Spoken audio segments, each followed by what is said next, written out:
everybody. This is Ms. B, and welcome to a Quickie with Ms. B. Hey, this is week number 2. If you missed week number 1, please go back and check it out. It was awesome. Anyways, let's get to it. Today's topic for the week is going to be the worst thing I've blanked. So you have to fill in the blank. Think about that for a bit. We are going to come up with, I'm sure, some very embarrassing things to discuss and give you a good laugh in the process. So with that, let's get started. Okay, so first on deck is going to be talking about work. Everybody has gone through the process of doing an interview, and I'm sure at some point in time, something came out that was embarrassing.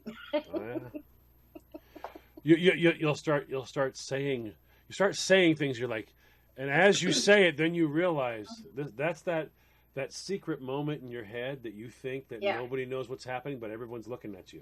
Where you go, "Oh, I shouldn't have said that," and you're thinking in your mind, "I shouldn't have said that. I'll just pretend that I move on." It's like, how long did it take you to think that? I don't know, 30 seconds. That's how long you've been silent, and he's been staring at you. 30 seconds. I used to be the one who stared at them and went. I would just be looking at them. They're going, well, let's see. I was a cheerleader in high school, and you just see their eyes. They go, why did I say that? Why did I say I was a cheerleader? Why?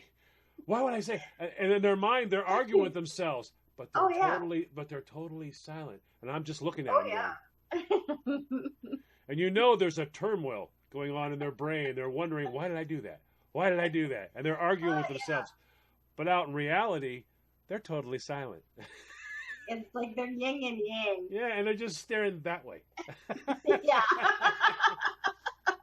And then they start apologizing. I'm so sorry for what? I mean, the whole cheerleader thing. You went, oh, I'm sure you were a nice cheerleader. Well, I really, yeah. Every once in a while, I've made that mistake, and then, now they go, oh, great. So you want to hear about my life as a cheerleader? Wonderful. Let me tell you. But at that point in time, you're so embarrassed and you've dug yourself a hole, and then you keep talking, and now it's just going further down. Oh yeah. Pretty soon, you're. I've actually doodled. I've just sat there and doodled when I guess we're going down the cheerleader world. Okay. Oh sure, tell me all. Well, I also did cheerleading in college. When I was with the Beta Kappa High. Oh my God. And at the same time, you're probably thinking in your mind, I mean, the person that's, saying that they're the cheerleader is probably thinking, what does this have to do with anything for the job that I'm interviewing? And you wish you could open up their head. How do I get out of it? You wish you could open up their head and go, it has nothing to do with it. Stop. Yeah. You got to stop. But I've been the person, and I've been the interviewee of the person before. I mean, I remember once I was doing an interview. It was at a lobster place. Of all places, they care about a couple of things. Can you work nonstop at crack of dawn in the morning? And can you peel lobsters like the wind for hours and hours and hours on end? That's all they care about. But for some strange reason, I started talking about all the books that I had. I was like, well, I read the Hardy Boys. I read the Hardy Boys, all of them, in a summer. And it's like, oh my God, who are you? Who are you? What? Stop talking. Stop talking. So you're like, I hope they don't kill for this. Oh, that's bad. I remember one time when I was doing an interview and I couldn't think of an answer to the question, and there was just too much of that awkward silence. So I'm like, can we come back to that question and go on to the next? The person that was interviewing me looked at me like I had a third eyeball on my forehead. Like, really? I did one once. I said, well, I remember this girl. She must have been like 17 years old. And she was, God help her, she was a very young in the mind girl. So, I mean, she could have she'd have been happy playing with Barbies. She just shouldn't have been interviewing for the position. Okay? Right. But I have to give her the interview. So I gave her the interview. And I'm like, okay, so now I'm going to ask you a situation, action, reaction question. She's like, what's that? I'm like, and that's not uncommon to have somebody say, I'm going to ask you about something that happened to you before. What was the situation? What was your reaction to that situation? All right, and then what happened as a result of it? Okay. She looks me right in the face and goes, "Why?"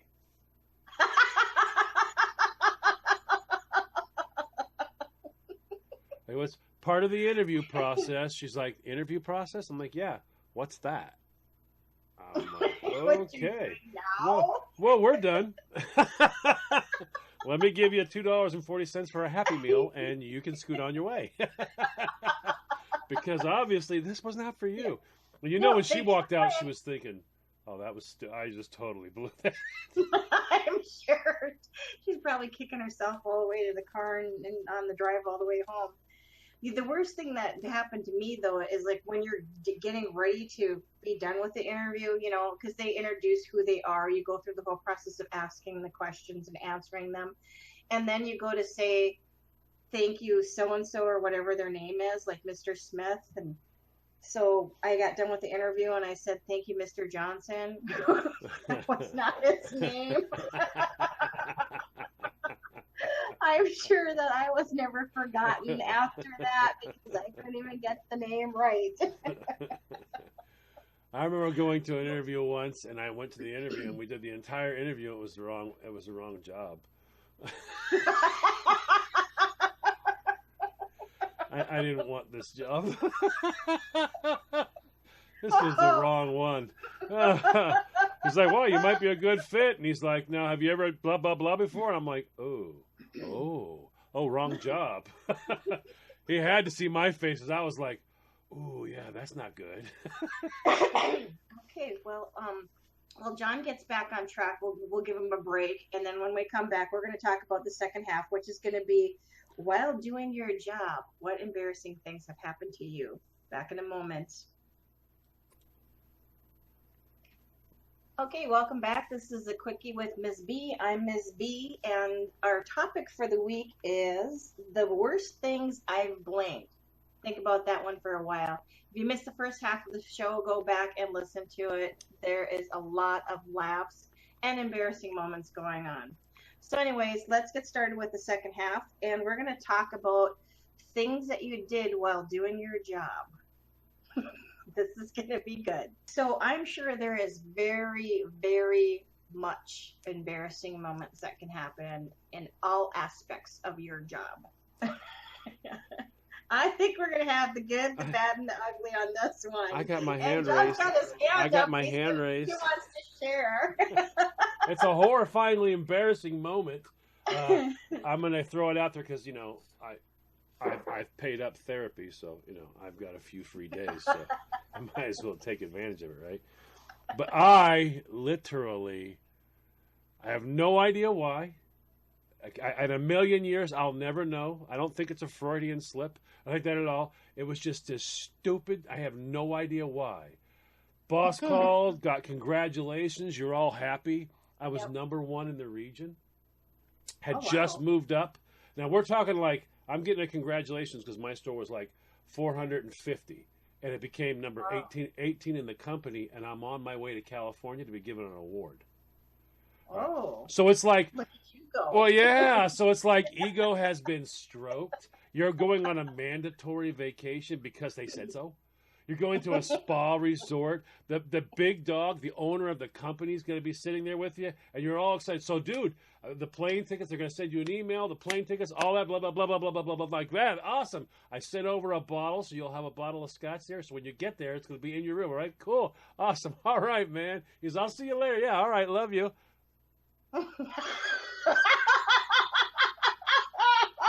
You didn't. I'm like, I don't love you. I don't love you. I don't. I don't. And of course, all I heard from him was, "You fag," and he hangs up the phone.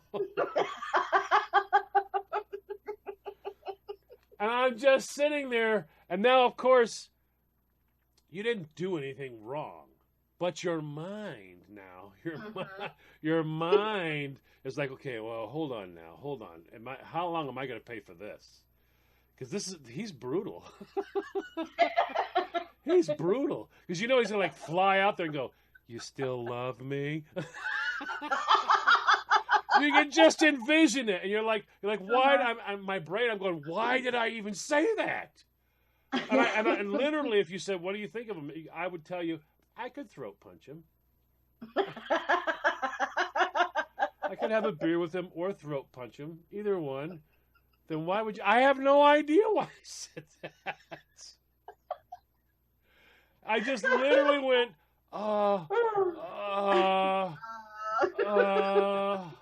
You learn. I remember my face was all, I was angry, embarrassed though. You know, like I'm mad at myself. What the hell's wrong with you?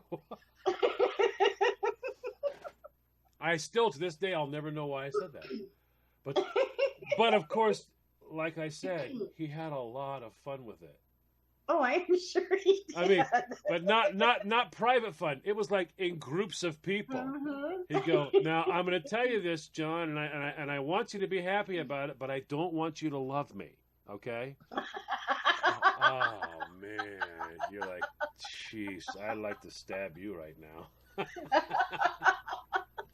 You play that one for quite a while. Oh yeah. Well, speaking along the lines of phones, when I used to have to answer the phones, I actually forgot where I was working.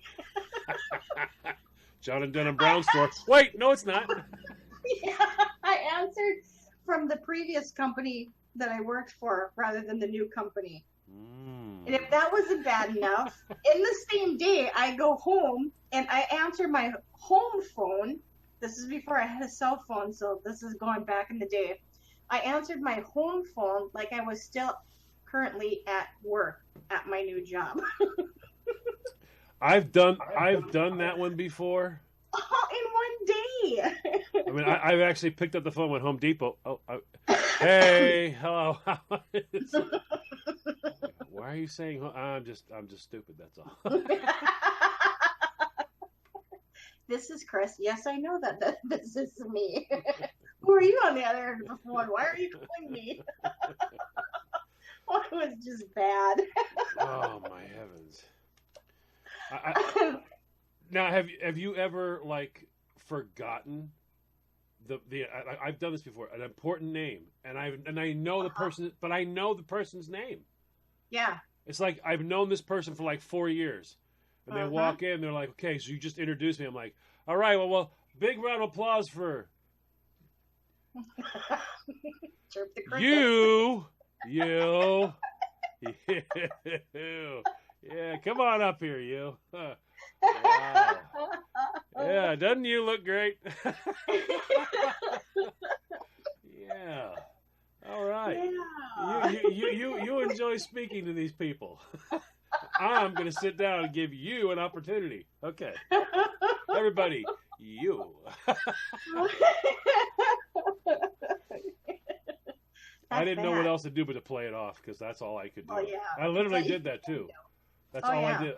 Everybody thought it was a joke, and he, of course, realizes, "You forgot my. I remember your name. I just didn't remember your name right then." I know who you are. It was just right then that I forgot. Okay, well, that being said, I think we have to wrap this up.